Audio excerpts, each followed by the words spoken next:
اعوذ باللہ من الشیطان اللعین الرجیم بسم اللہ الرحمن الرحیم الحمد للہ رب العالمین والصلاة والسلام علی نبی الکریم وعلی آلہ الطیبین الطاہرین المعصومین المنتجبین ولعنۃ اللہ علی اعدائہم من الآن الی قیام یوم الدین آمین یا رب العالمین اما بعد فقد قال اللہ تبارک و تعالی فی قرآن المجید بسم اللہ الرحمن الرحیم ان اللہ اصطفى وزادہ بسطة فی العلم والجسم صدق اللہ العلی العظیم وصدق رسولہ النبی الکریم۔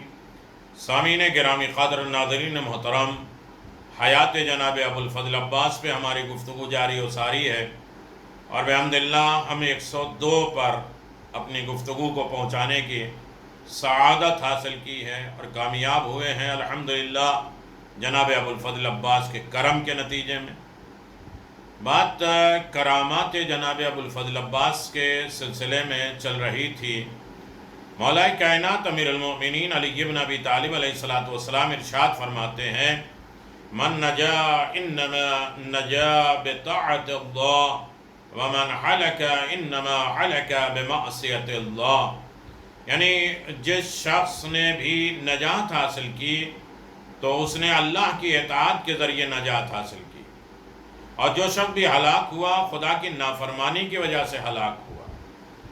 یقین جناب ابوالفضل عباس، اطاعت جناب ابوالفضل عباس کا آپ اندازہ لگائیں کیسے مطیع تھے، مطیع للہ ولرسول ولامیر المؤمنین ولفاطمہ ولحسن، ائمہ معصومین، خدا رسول کے کیسے مطیع و فرما بردار جناب ابوالفضل عباس تھے۔ یقیناً آئے یقین کے چاہنے والوں تو ذرا گزشتہ لوگوں کے حالات پر ہم غور کریں اور ان سے عبرت حاصل کریں۔ زمین پر آنے والے سب سے پہلے انسان حضرت آدم ابو البشر، ان کے بیٹوں کے واقعات پر غور کریں۔ جس بیٹے کو نجات حاصل ہوئی وہ خدا کے اطاعت کرنے والا تھا، اور جو بیٹا ہلاک ہوا وہ خدا کی نافرمانی کرنے والا تھا۔ اس واقعے کا تذکرہ سورہ مائدہ کی 27ویں آیت میں موجود ہے۔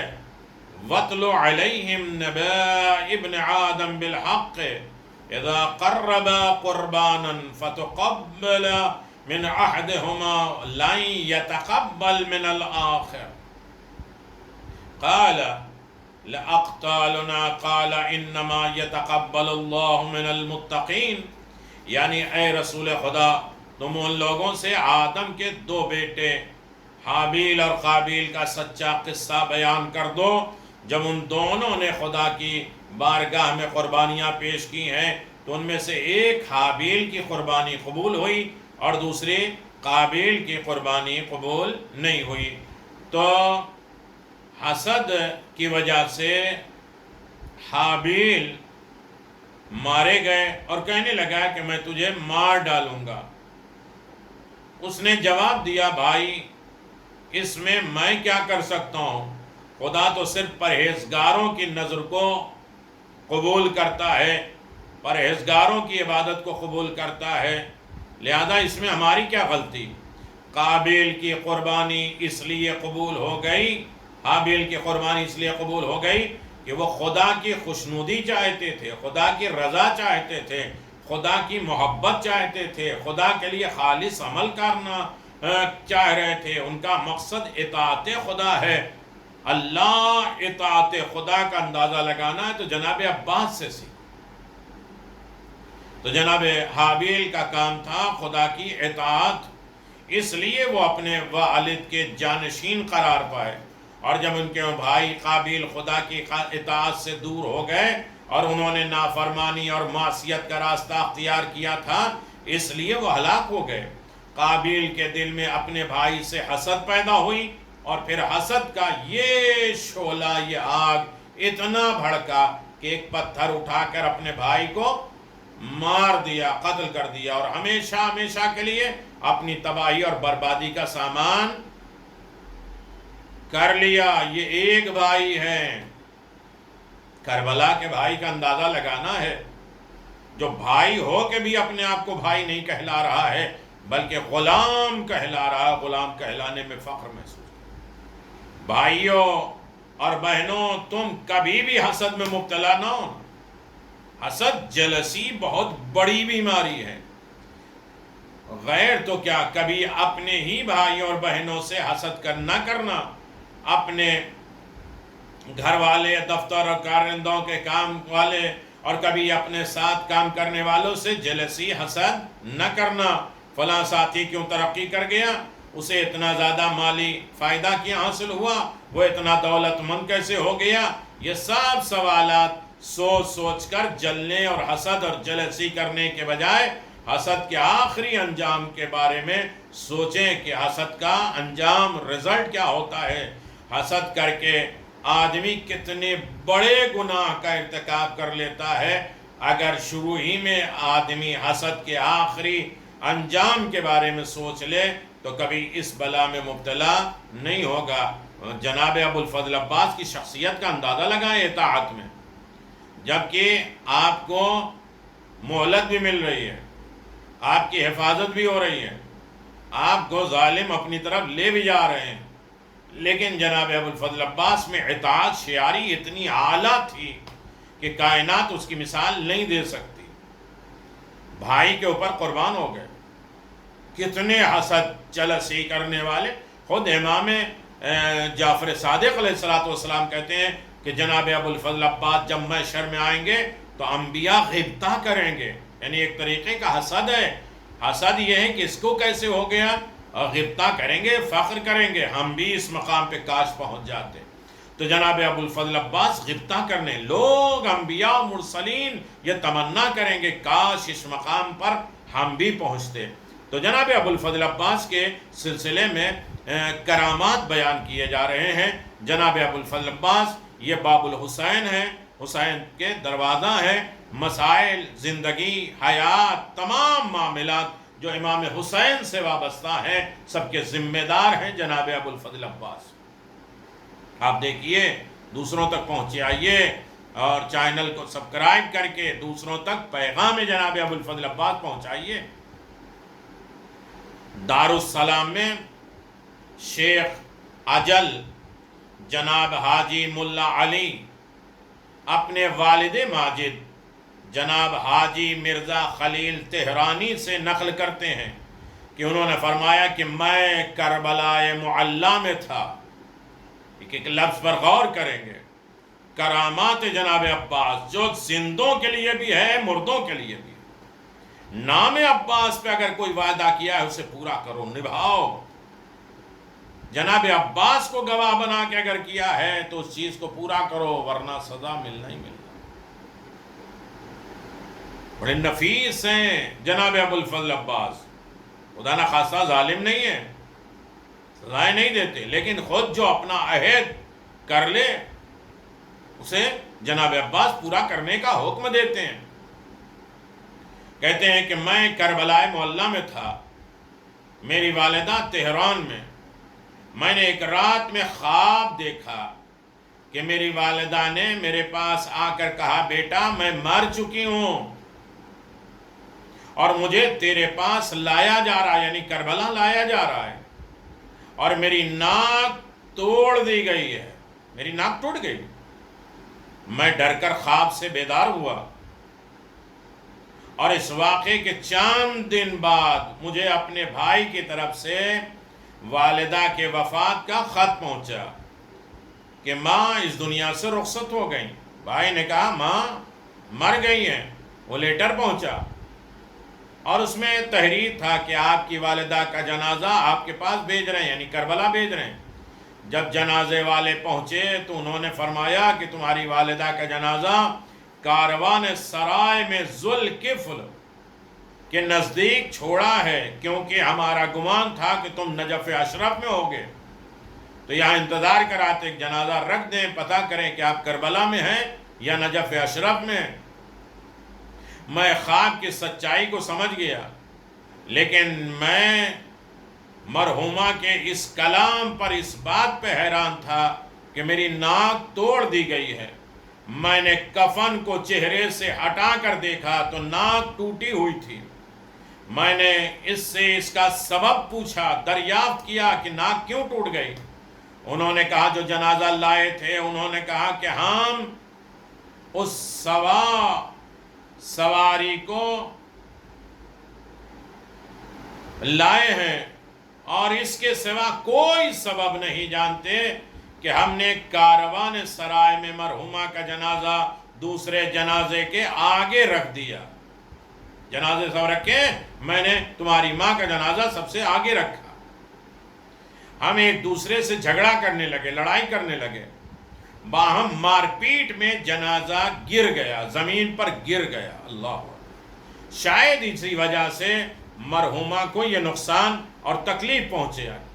میں اپنی والدہ کے جنازے کو حضرت ابو الفضل عباس، کرم دیکھیے، معجزہ دیکھیے جناب ابو الفضل عباس کا، حضرت ابو الفضل عباس کے حرم میں لایا اور ان کی قبر کے بالمقابل رکھ دیا۔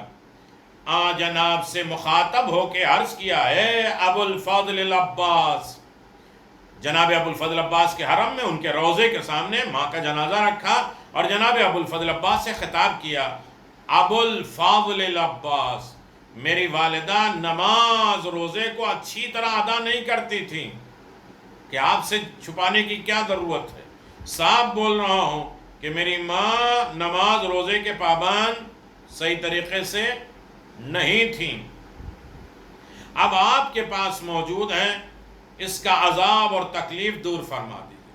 واسطہ جناب عباس کا، مشکلات ہے، قبر کی سختیاں ہیں، برزخ حساب کتاب، عبادتوں کا معاملہ، یہ سب مولا عباس کو اس نے گواہ بنایا اور کہا کہ مولا عباس، میری ماں نماز روزہ دیگر عبادتوں کی پابند نہیں تھیں۔ اب آپ کے سامنے، آپ کے روزے کے سامنے انہیں عذاب اور تکلیف سے دور فرما دیجیے۔ اے میرے آقا، میں آپ کے سامنے اس کے 50 سالہ نماز روزے کی ضمانت دیتا ہوں۔ اللہ اکبر، 50 سالہ نماز کی میں ضمانت دیتا ہوں کہ میں ان کے 50 سال کے روزہ، 50 سال کی نماز کی ضمانت دیتے ہوئے ان کی ہم ادا کریں گے یا کسی سے ادا کروائیں گے۔ پھر اس کو دفن کر دیا ماں کو، ان کے نماز روزے کو ادا کرنا بھول گیا۔ کس سے وعدہ کر کے آیا؟ مولا عباس سے، اور ادا نہیں کیا، بھول گیا۔ کچھ مدت کے بعد، کچھ زمانے کے بعد میں نے خواب میں دیکھا کہ میرے دروازے کے سامنے بہت شور ہنگامہ ہے۔ باہر نکل کے دیکھا تو میری والدہ کو ایک درخت، ایک جھاڑ، ایک ٹری کے اوپر باندھ کر کوڑے لگائے جا رہے ہیں۔ اللہ اکبر، کوئی اولاد اپنے ماں باپ کو دیکھے کہ واجبات ادا نہ ہو تو قبر میں کیا ہو۔ خوش نصیب ہیں جو لوگ خواب میں دیکھ لیتے ہیں کہ میرے ماں باپ کس پوزیشن میں ہیں۔ بہت سے لوگوں کو تو معلوم ہی نہیں ہوتا، جبکہ وہ بیچارے مانگنے آتے ہیں، انہیں نہیں دیکھتے، ان کے واجبات نہیں دیتے۔ طرح طرح کی دوسری چیزیں ہیں کہ ان کو کھانا کیا پسند تھا، ان کے کیا چیزیں لازم تھی، اور اس پر کس پر نظر ہونا چاہیے اور کیسے نظر ہونا چاہیے، یہ نہیں ہوتے کہ ان کے واجبات، حقوق الناس، حقوق العباد کا مسئلہ کیا ہے، واجبات کتنے باقی ہیں، وہ مقروض کتنے ہیں خدا، رسول اور امام کے اور دین اور مذہب کے بندوں کے۔ وہ باہر نکلا، دیکھا ماں کو درخت میں باندھ کے کوڑے لگائے جا رہے ہیں۔ اولاد کے لیے کیا سخت منظر۔ میں نے پوچھا کہ تم انہیں کس گناہ کی سزا دے رہے ہو، کوڑے مار رہے ہو، کس وجہ سے؟ انہوں نے کہا کہ ہمیں ابو الفضل عباس نے اس کام کے لیے مأمور کیا ہے، مولا ابو الفضل عباس نے اس کام کے لیے ہمیں لگایا ہے، یہاں کہ فلاں رقم ادا نہ کر دے، جب تک وہ پیسہ ادا نہ کر دے 50 سال کی نماز اور روزے کا، تب تک انہیں کوڑے مارو۔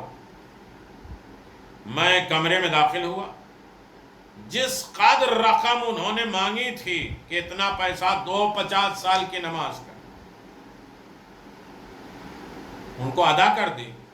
ان کو دے دیا، کمرے میں جا کے پیسہ نکالا اور ان کو لا کے دے دیا، اور اپنی والدہ کو درخت سے آزاد کیا، رسی کھول دی اور مکان پر لایا اور ان کی خدمت میں مشغول رہ گیا، صاف صفائی انہیں کرنے لگا۔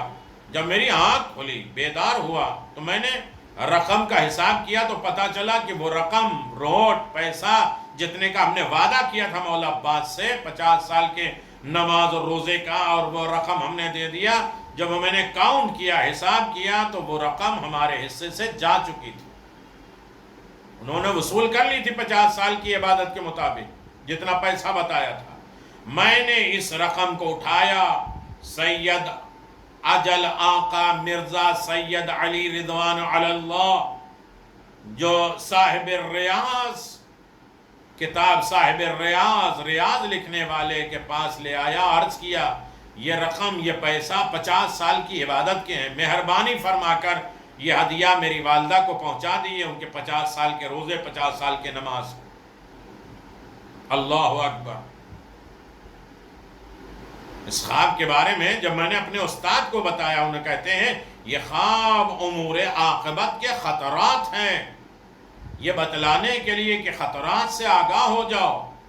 کتنے دن رات ہم نے مولا عباس سے وعدے کیے، یا مولا عباس مرنے والے کے بھی ذمہ دار ہیں، قبر والے کو بھی ذمہ دار ہیں، حساب و کتاب کے ذمہ دار ہیں، لہذا سارے معاملات جناب عباس پہ چھوڑ دو، قبر کے ساری سختیوں سے نجات دلا دیں، لیکن جو وعدہ کیا اسے پورا کر دو۔ عہد خداوندی میں با وفا عباس ہیں، جنہوں نے اپنے وعدے کو بھی پورا کیا ہے، اور حسین ابن علی نے جو وعدہ کیا ہے اسے بھی مولا عباس نے پورا کیا، اور اپنی پسندیدہ اولیاء کے مقامات، مراتب کی بلندی پہ دلالت کرتا ہے کہ مولا عباس کے روزے سے کیا مرادیں پوری ہوتی ہیں، تمنائیں پوری ہوتی ہیں، آرزو پوری ہوتی ہیں۔ اپنے تو اپنے مرحومین کے لیے درجہ بخشش کا ذریعہ بن جاتا ہے، جس میں بصیرت کی آنکھوں کے ساتھ غور و فکر کرنے والوں کے لیے بہت راز پوشیدہ ہے۔ جناب عباس نجات کا ذریعہ ہے، اطاعت خدا، اطاعت مولا کا مرکز ہیں، مصدر ہیں جناب ابو الفضل عباس۔ ہم بھی جناب ابو الفضل عباس کی اطاعت کرنے لگے تو ہر مشکل سے ہمیں نجات مل جائے گی۔ یہ ہماری 102 نمبر کی تقریر تھی، ویڈیو ہے، اور یقیناً جناب ابو الفضل عباس کے کرامات بے انتہا ہیں، اور 102 پر ہم پہنچے ہیں۔ دعا کریے کہ انشاءاللہ اس سلسلے کو اور آگے بڑھایا جا سکے، اور مولا عباس کرم کریں، مدد کریں اس کام کرنے والے کو، اور اس کام میں ہمت و طاقت اور استقامت اور مسلسل کرنے کی ہمیں توفیق دے دیں۔ السلام علیکم ورحمۃ اللہ وبرکاتہ۔ یا کاشف الکرب عن وجہ الحسین، اکشف کربی بحق اخیک الحسین، اللہم عجل ولیک الفرج، یا مہدی ادرک۔